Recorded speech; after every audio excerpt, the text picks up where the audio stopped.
বলে আল্লাহ তাআলা বিশাল এক চিৎকার মেরে সাইয়েদনা জিবরাইলের মাধ্যমে পুরো জমিনটা শেষ করে দিলেন। ফাজআলনা আলিয়াহা সাফিলাহা ওয়া আমতারনা আলাইহিম হিজারাতাম মিন সিজিল। তাদের অপকর্মের কারণে জর্ডানের ওই এলাকাটাকে আল্লাহ বললেন জিবরাইল এলাকাটাকে হাতে তুলে নে, আকাশের উপরে তুলে পুরো এলাকা সহ মানুষ সহ জমিনের মধ্যে গেড়ে দে। জমিনের নিচের মাটি উপরে নিয়ে গেল কে? উপরের মাটি নিচে নিয়ে গেল কে? পুরো জায়গাটা এখন ডেড সি হয়ে গেছে। কি সি? ডেড সি নাম শুনেন নাই বোধহয়? আজকে শুনে রাখেন, এটাকে বলে মৃত সাগর। এটা গজবের জায়গা, ওখানে মানুষও ডুবে না। লবণের ডেনসিটি, সল্টের ডেনসিটি এত হাই, এই পানির মধ্যে এত গজব, এর মধ্যে কোনো মাছ জন্মায় না, চিংড়ি জন্মায় না, কাঁকড়া জন্মায় না, ব্যাঙ হয় না, শ্যাওলা হয় না, কিচ্ছু বাঁচে না। এটা গজবের জায়গা, চিল্লায় বলেন ঠিক কিনা? যে আল্লাহ জর্ডানের এলাকাটারে ধ্বংস করে দিল, ওই আল্লাহ আজও আছে না নাই? এই জন্য নিজ দিয়ে তিনি যেমনি আযাব দিতে পারেন, ভূমিকম্প দিতে পারেন, জলোচ্ছ্বাস দিতে পারেন, উপর থেকে তিনি শিলাবৃষ্টি দিতে পারেন কি পারেন না? মাইথার দিয়ে কখনো শিলাবৃষ্টি হয়েছিল? হ্যাঁ, ফসল ক্ষেত শেষ করে দেয় না? ছাগল টাগল মরে যায়। ছাগল যদি ইয়েতে থাকে ক্ষেতের মধ্যে, বড় শিলা মাথায় পড়লে শেষ, মানুষও শেষ, টিনের চালও শেষ। কথা কন। এরপরে আল্লাহ যদি উল্কা বৃষ্টি পাঠায়, উল্কা যদি পড়ে, কই যাবেন? কোথায় যাবেন আপনি? উল্কা চিনেন? মহাশূন্যে বিশাল পাথরের খণ্ড ঘর্ষণ খেয়ে পৃথিবীর ভেতরে ঢুকে যায়। এই পৃথিবীতে সবচেয়ে বড় উল্কাপিণ্ড পড়েছে সাউথ আফ্রিকাতে। সাউথ আফ্রিকার একটা সিটি আছে হোবা সিটি। এই হোবা শহরে 60 মেট্রিক টন ওজনের একটা উল্কা পড়েছিল, যেখানে পড়েছে পুরো জায়গাটা বিশাল খাদ হয়ে গিয়েছে। এরকম একটা উল্কা যদি এখানে পড়ে আজকে, বাঁচার উপায় আছে? যে বিল্ডিং এ আমরা থাকি, রাত্রে বেলায় ঘুমাই আর ধুম্মা চলে ধুম দেখি রাতে, ওই বিল্ডিং এ যদি একটা পড়ে, কথা কন, ডান্স ক্লাব গুলার উপর যদি পড়ে, পতিতালয় যেগুলো আছে ওগুলা যদি পড়ে, যেই হোটেল গুলার মধ্যে আকাম কুকাম হয় ওইটার উপর যদি পড়ে, নাকি আল্লাহর এখন দেওয়ার ক্ষমতা নাই? কথা কন। তার মানে বেঁচে গেছো, পার পেয়ে গেছো মনে করো না, নিচ দিয়েও আযাব আছে, উপর দিয়েও আযাব আছে। চিল্লায় বলেন ঠিক কি না? এজন্য ভয় পেতে হবে একজন সত্তাকে, তিনি কে? সব ক্ষমতার মালিক কে?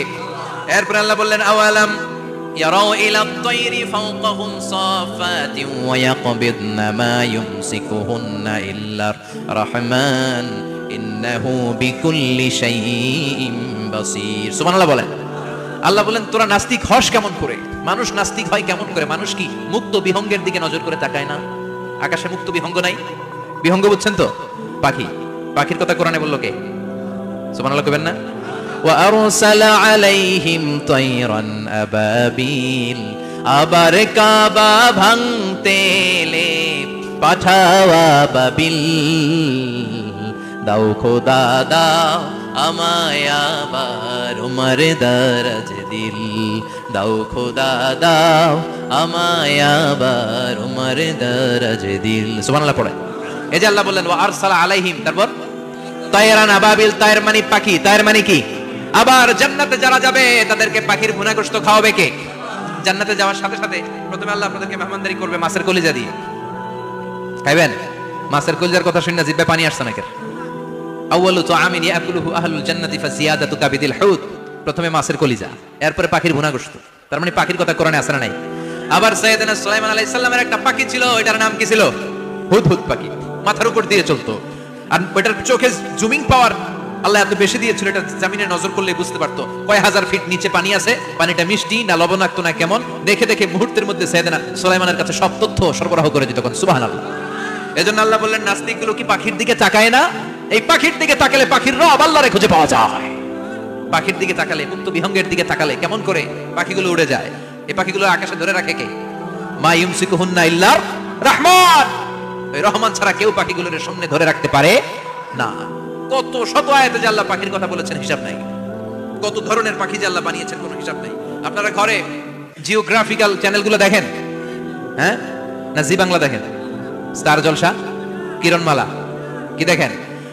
জিওগ্রাফিক্যাল চ্যানেল দেখবেন। ওখানে দেখবেন একটা পাখি আল্লাহ তৈরি করেছে, পৃথিবীর সবচেয়ে ছোট পাখি, নাম হলো হামিং বার্ড। কি নাম? The smallest bird ever in the world. সবচেয়ে ছোট। এটা প্রাপ্তবয়স্কে 3 থেকে 5 ইঞ্চি লম্বা হয়। এটার পূর্ণ যৌবন এটা লম্বা কত?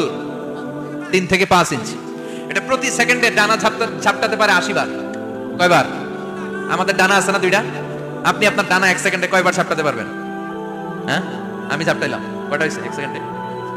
হ্যাঁ, 3টা 4টা ঝাপটা দিতেই আমার সেকেন্ড শেষ। কিন্তু এই পাখিটা প্রতি সেকেন্ডে তার 2 পাখা ঝাপটায় কয়বার? পৃথিবীর সব পাখি সামনে ওড়ে, তো এই পাখি সামনে যেমনি ওড়ে, এট দ্য সেম টাইম এই পাখি পিছনের দিকে উঠতে পারে।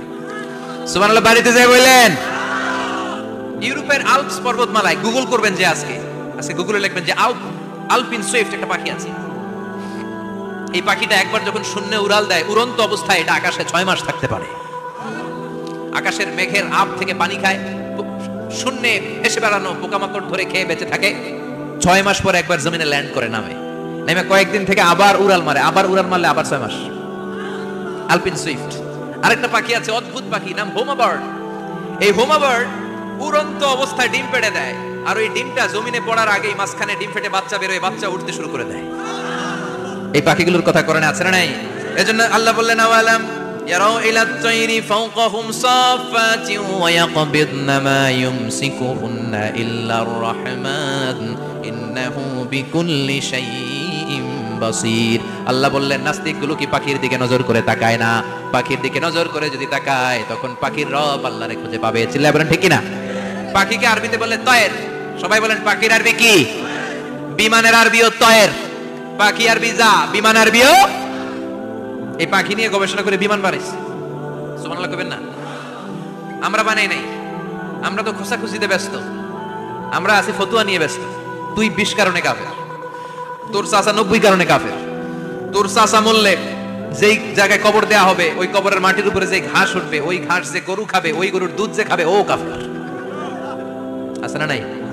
খালি কাফের ফতুয়া দেয় ব্যস্ত। আমরা ফতুয়া নিয়ে রইলাম আর ওরা সব আবিষ্কার করে ফেললো। উইলবার রাইট আর অরভিল রাইট, এই দুই ভাই 1903 সালে এই বিমান আবিষ্কার করেছে এই আয়াতের উপর গবেষণা করে। আওয়ালাম ইয়ারাউ ইলাত তায়র, ওরা কি পাখি নিয়ে ভাবে না? আমাদের তো ভাবার সময় নেই, আমরা আছি মদ নিয়ে আর নারী নিয়ে আর জুয়াবাজি নিয়ে। চিল্লায় বলেন ঠিক কি না? এমন অনেক মন্ত্রীদের হোটেল আছে যেখানে পতিতালয়ের আড্ডাখানা। চিল্লায় বলো ঠিক কি না? মুসলমান রাজ মদ আর নারী নিয়ে ব্যস্ত, আর ইহুদি খ্রিস্টানরা আমাদের সব ঐতিহ্যকে ধারণ করেছে। উইলবার রাইট অরভিল রাইট গবেষণা শুরু করে দিল। পাহাড়ে শুয়ে শুয়ে দুই ভাই খালি পাখির ছবি আঁকে, কেমনে পাখিগুলো ডানা ঝাপটা মেরে ওঠে, কেমনে নামে। গবেষণা করতে করতে করতে প্লেন বানায় ফেললো 1903 সালে। আজ থেকে 100 বছর আগের স্টোরি শোনাচ্ছি আপনাদের। তখনকার বিমান এখনকার বিমানের মতো ছিল না। আপনি দেখবেন যে শুরুতে বিমান কেমন ছিল। শুরুতে ভাঙ্গাচুরা দুইটা পাখা নিয়ে একটু উড়ে আবার থপাস করে পড়ে, কিন্তু আশা হারায় নাই, আবার উড়ে থপাস করে পড়ে। আমেরিকাতে সুবিধা করতে পারেনি। ফ্রান্সের এক কিং তাদেরকে ডোনেট করেছে বিপুল অঙ্কের টাকা দিয়ে। তারা প্রথম ফ্রান্সের একটা শহর থেকে আরেকটা শহরে পৃথিবীর প্রথম প্যাসেঞ্জার প্লেন নিরাপদে ল্যান্ড করেছে। মানুষের উড়ার স্বপ্ন সফল হতে শুরু করলো। এখন বিভিন্ন ধরনের বিমান একটার পর একটা শুরু হয়েছে। এই পৃথিবীর সবচাইতে দ্রুতগামী যে বিমানটা আগে ছিল নাম ছিল কনকর্ড, যাত্রীবাহী বিমান। এটার পরে এখন একটা বাইরে হয়েছে বোম সুপারসনিক। কি নাম?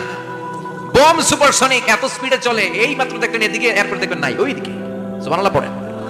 কি বিশাল বিশাল ডাবল ডেকার গুলো নিয়ে শূন্যে উড়াল দেয়। এয়ার বোয়িং A380 বর্তমান পৃথিবীতে সবচেয়ে বড় প্যাসেঞ্জার বিমান।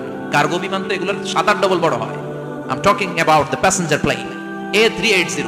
525 জন যাত্রী নিয়ে এটা শূন্যে উড়াল দেয়। 525 জন যাত্রী, কেবিন ক্রু, পাইলট, বিমানের ওজন, খাবার দাবারের ওজন, ফুয়েলের ওজন, 525 জনের লাগেজ টাগেজের ওজন, এই সব নিয়ে শূন্যে উড়াল দেয়। সুবহানাল্লাহ কইবেন না? এই বিমান আবিষ্কারের আগ পর্যন্ত গোটা বিশ্বব্যাপী সব দেশে দেশে ছিল সেনাবাহিনী আর নৌবাহিনী। বিমান আবিষ্কার হওয়ার সাথে সাথেই শুরু হয়ে গেল বিমান বাহিনী, এয়ার ফোর্স, মিলিটারি। এখন বোম সুপারসনিক বানায়, এখন ড্রোন হামলা করে, এখন মিসাইল হামলা করে, এখন স্যাটেলাইট পাঠায়। আমরাও পাঠাইছি। কি নাম? Bangabandhu satellite. We launching the Bangabandhu satellite channel last year. আমরা বঙ্গবন্ধু স্যাটেলাইটও পাঠাইছি করে।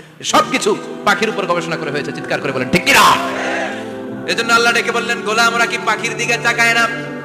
পাখির দিকে যদি নজর করে একটিবার তাকাতো, নাস্তিক আর নাস্তিক থাকতে পারতো না। এজন্য নাস্তিকদের জন্য এই সূরার ভেতরে ডোজ আছে, আই ওপেনার আছে। সর্বশেষ আল্লাহ একটা প্রশ্ন দিয়ে এই সূরাটা শেষ করলেন। প্রশ্নটা শুনবেন সবাই। আল্লাহ বললেন, কুল আরাআইতুম ইন আসবাহা মাউকুম গাওরান ফামান ইয়াতিকুম বিমাইম মাইন। বলো দেখি সবে, শুকাইয়া যদি যায় এই পৃথিবীর পানি, তাহলে হেথায় তটনির ধারা কে দিবে সবারে আনি? কে দিবেন?